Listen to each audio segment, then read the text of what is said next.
Ceci est l'histoire la plus complète possible du Gamergate.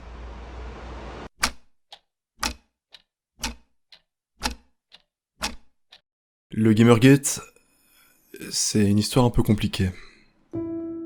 Vous sentez la nostalgie ? Vous sentez la nostalgie à l'évocation d'un jeu vidéo de votre enfance ? Vous sentez la nostalgie quand on vous parle d'un jeu qui aura marqué vos premiers souvenirs de gamer ? Les premiers Call of Duty, Skyrim, les anciens GTA, Kingdom Hearts et tant d'autres. C'était des jeux qui ont marqué une génération de joueurs. C'était des jeux qui représentaient tellement pour nous, que ce soit par les messages qu'ils nous ont apportés ou les expériences qu'ils nous ont fait vivre. Et lorsque notre entourage, notre famille, les médias et le reste de la société nous montraient du doigt pour oser aimer notre hobby, nous ne le vivions pas toujours bien. Et contre l'hostilité du reste du monde, il nous restait les jeux vidéo, comme un refuge, un abri. Et depuis 10 ans, on assiste de plus en plus à des jeux qui développent des thèmes nouveaux, et qui montrent et donnent la parole à une population qui n'était auparavant pas représentée. Et le changement amène de la résistance. Et c'est ainsi qu'a commencé le Gamergate. Le Gamergate est une suite d'événements datant de 2014 et dont les conséquences ont bouleversé la société à différents niveaux, allant même jusqu'à avoir un impact observable sur la politique et la vie en société. Tout a commencé par une révolte populaire sur internet prétextée par l'éthique journalistique douteuse des médias d'information du jeu vidéo. Et de fil en aiguille, on a pu observer une escalade dans les violences perpétrées. Le Gamergate est un tournant de l'histoire d'internet, une polémique ayant alimenté en force certains groupes politiques qui en reprendront le vocabulaire et les stratégies. Ce ne sera pas un AFK classique, mais une série vidéo et leur but seront d'expliquer l'histoire du Gamergate, l'un des faits d'internet les plus importants à ce jour, en utilisant des sources brutes, des témoignages et des articles scientifiques pour vous expliquer l'envers du décor. Parce que nous avons tous été impactés par cette histoire, de près ou de loin. Et ça a été loin.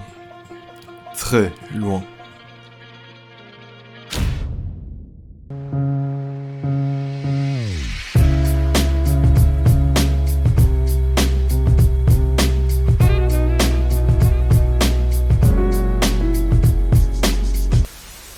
Ok alors, remettons-nous dans le contexte. On est en 2011. Vous rentrez de l'école, allumez votre PlayStation ou votre PC, et vous démarrez une petite partie de Minecraft, ou un petit Kino Dirt 10. La vie était simple. Enfin non, pas tant que ça, mais la nostalgie ça fait du bien des fois. Sur internet, les forums de discussion et autres espaces communautaires battent leur plein. Le gamer moyen se renseigne sur un jeu vidéo non plus par un magazine à acheter en boutique, mais par internet, à travers des tests et autres reviews.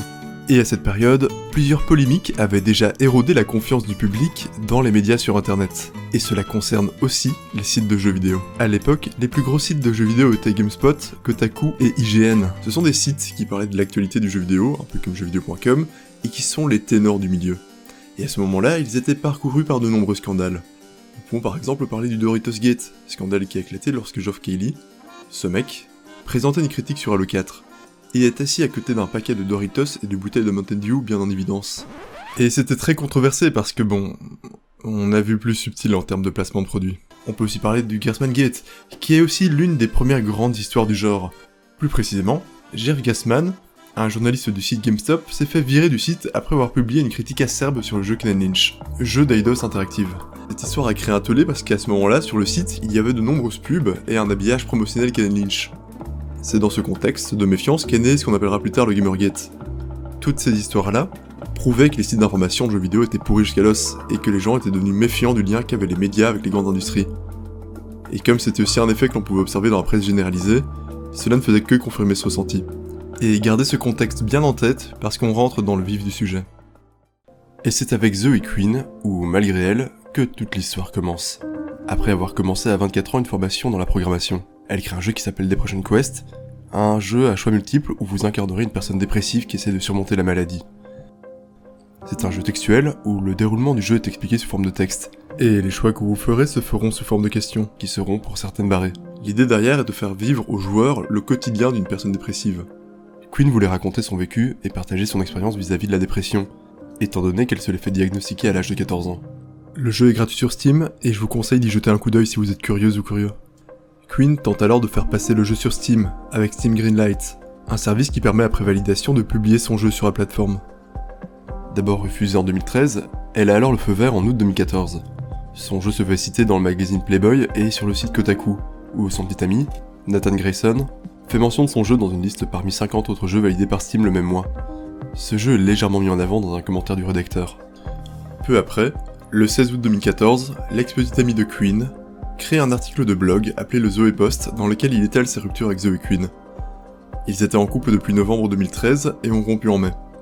Vers juin de cette même année, Aaron découvra que Queen le trompait avec plusieurs personnages importants de l'industrie du jeu vidéo, dont Nathan Grayson.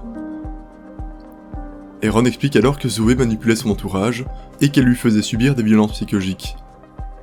C'est un post empreint de frustration et de ressentiment à son égard, avec des faits listés point par point et sourcés par des chatlogs. Le blog est alors relayé sur Something Awful et Penny Arcade, deux sites à mi-chemin entre des forums et des blogs. Les posts ont rapidement été supprimés à cause du comportement de certains utilisateurs, ceux qui n'arrêtaient pas sa diffusion. Le blog d'Aaron a du coup été partagé sur 4chan. Certains utilisateurs commençaient à insulter et à harceler Zoe Queen à travers les réseaux. Comme ce contenu commençait à être modéré, il crée un IRC privé, une sorte de chat de groupe, appelé Burger and Fries, en référence au fait que Queen aurait trompé Aaron avec 5 mecs, en référence au nom du fast-food Five Guys aux USA. Et là, l'histoire ne fait que commencer. Doxing, menaces de mort, menaces de viol. On verra que l'histoire ira plus loin que la rupture entre Aaron et Zoe Queen. Beaucoup plus loin.